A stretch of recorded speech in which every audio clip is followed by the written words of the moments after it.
AG Balochistan chairman senior vice chairman all Pakistan audit and accounts. اچھا، تو آپ کو کہاں سے اٹھایا گیا تھا اور کیا 9 تاریخ کو ہمیں پشاور موڑ سے اٹھایا گیا اور اس کے بعد ہمیں مختلف تھانوں میں رکھ کے اور اسی رات کو کافی دیر کے بعد ظاہر ٹائم تو ہمیں پتہ نہیں چل رہا تھا، لیکن ہمیں جو ہے نا جیل میں منتقل کیا گیا. تو وہاں پہ بھی اس خاص سیل میں رکھا گیا جہاں پہ سزائے موت اور قتل کے قیدی رکھے ہوئے تھے انہوں نے. اور اس کے بعد پھر جب ہم رہا ہوئے تو وہاں ہمیں پتہ چلا کہ وہ اڈیالہ جیل کے اندر ہمیں رکھا گیا تھا. تو ہم نے وہاں پہ بھی ان سے صاف الفاظ میں کہہ دیا گیا کہ ہم اس وقت تک باہر نہیں آئیں گے جب تک کہ ہمارے جو دوست دھرنا دے کے بیٹھے ہوئے ہیں، ہمارے جو مطالبات ہیں ان کو منظور نہیں کیا جاتا، نوٹیفیکیشن ان کے ہاتھ میں نہیں دیا جاتا، تو اس وقت تک ہم جیل سے باہر ہی نہیں آئیں گے. الفاظ میں کہوں گا کہ ہم لیڈران صاحبان 9 تاریخ کو ادھر موجود تھے. ہم نے پلاننگ کی تھی 10 تاریخ کو دھرنا دینے کی اور بالکل امن دھرنا ہونا تھا. کسی ایک بندے نے یہاں پہ کسی ایک اینٹ کو بھی نہیں ہلانا تھا اور ایک بندہ بھی نہیں ٹوٹتا. لیکن ہمیں جان بوجھ کے جو ہمارا عوام ہے، جو ہمارے ملازمین ہیں، ان سے الگ کیا گیا تاکہ ان کو کوئی کنٹرول کرنے والا نہ ہو اور ان کو بے یار و مددگار چھوڑ دیا گیا. ظاہر ہے اس دوران پھر ان پہ شیلنگ کی گئی تو ظاہر ہے جلوس نے تو مستعل ہونا ہی تھا. اس کے بعد نعرے بازی بھی کی انہوں نے حکومت کے خلاف اور ظاہر ہے کچھ نہ کچھ حصہ انہوں نے بھی کیا ہوگا، لیکن یہ جان بوجھ کے کروایا گیا جس کی ہم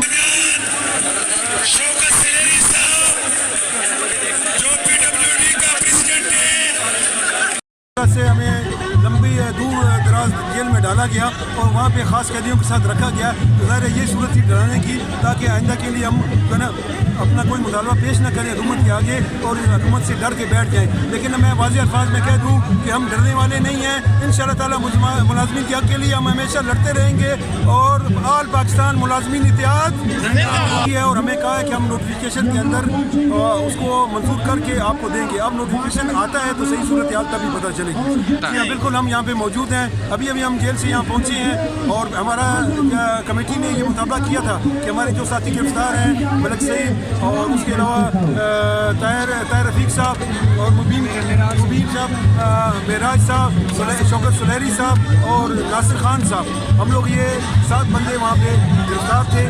اور ستی صاحب ہمارے ساتھ تھے.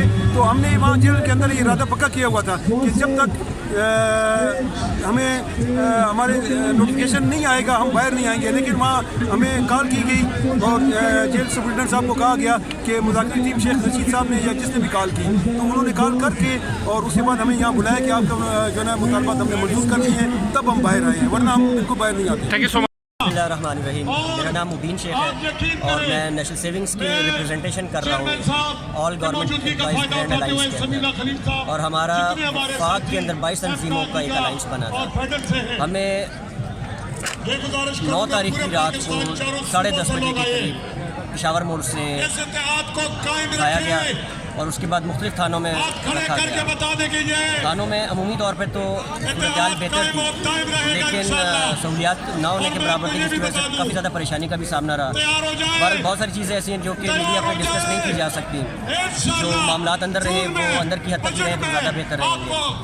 اور پھر اس کے بعد رات کو ہمیں رہا جیل منتقل کر دیا گیا اور وہاں پہ ہم قید رہے. اور پھر اس کے بعد آج مذاکرات شروع ہوتے وقت جب یہ کنڈیشن رکھی گئی کہ ہمارے باقی ساتھیوں کو ریلیز کیا جائے تو اس کے ساتھ پھر ہمیں بھی ریلیز کر دیا جائے.